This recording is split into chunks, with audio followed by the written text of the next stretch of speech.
ज्ञान में था, सूचना थी कि हम लोग यहाँ आ रहे हैं ज्ञापन देने।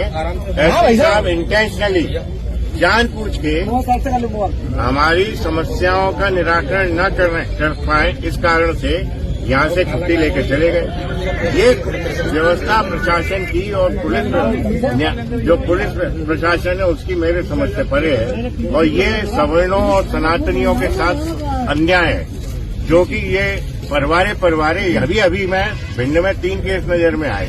एक हुआ है लाहौर क्षेत्र में, एक भिंड प्रॉपर क्षेत्र में, एक दमोह में। तो इन केसों के मामले में हम ज्ञापन देना चाहते हैं कि ये किस प्रकार से आप बिना जांच के, पड़ताल के, बिना एविडेंस के, बिना किसी इन्वेस्टिगेशन के केस दर्ज करके और सवर्णों को, सनातनियों को जेल भेज देते हैं। कम से कम सुनवाई का मौका तो दें। दूसरी चीज ये कि आप जानते हैं, ये पुलिस प्रशासन पूरी तरह जानता है कि SC/ST एक्ट के अंतर्गत जितने केस दर्ज होते हैं वो 99.99% सब फ्रॉड फर्जी होते हैं। कोई भी व्यक्ति ऐसा नहीं है सवर्णों और सनातनियों में जो जानबूझ के जात बिरादरी के आधार पर किसी को गाली गलौज करे या मारपीट करे। ये उनके पर्सनल रेवेन्यू का मुद्दा है। जो वर्तमान मामला है जिसमें हम लोग यहाँ पे इकट्ठे हुए हैं, सभी सामूहिक रूप से प्रयासरत हैं कि उस मामले को पुलिस दर्ज करे। उसमें देखिए आप, सबसे बड़ी बात यह है कि एक OBC का बच्चा शामिल है, 2 ब्राह्मणों के बच्चे शामिल हैं। उन बच्चों का दीनदयाल नगर से विवाद शुरू होता है। विवाद क्या, दोस्ती थी आपस में, लेन देन के ऊपर इनका विवाद हुआ। उस पर से धाराएं क्या लगाई गई, किडनैपिंग। ना तो कोई ने CCTV फुटेज देखने की कोशिश की।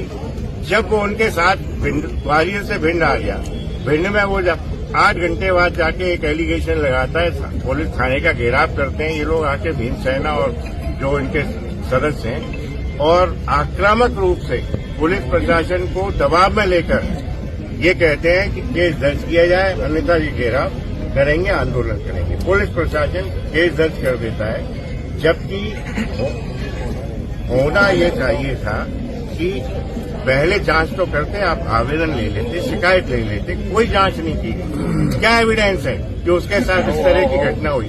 उसकी बॉडी पे जो मारपीट बताई गई है, उसके बॉडी पे कितनी इंजरीज है? कोई इंजरी नहीं है, कोई चोट का निशान नहीं है। ये सब फर्जी रूप से, और बच्चे बेचारे जेल में। पुलिस प्रशासन क्या देख रहा है? एक दमोह के पास घटना हुई, उसमें कौरव वर्सेस जाटवों का विवाद है। गांव खाली हो गया, गाड़ी जला दी गई, घर जला दिए गए। पुलिस प्रशासन तो भी रिपोर्ट नहीं कर रहा, न कोई सुरक्षा प्रदान कर रहा है। और SP साहब का जो एटीट्यूड है वो ये दिखाई देता है कि वो केवल और केवल भीम आर्मी का साथ दे रहे हैं, सवर्णों का और सनातनियों का कोई साथ नहीं दे रहे, और पूरा पुलिस प्रशासन मौन बैठा हुआ है।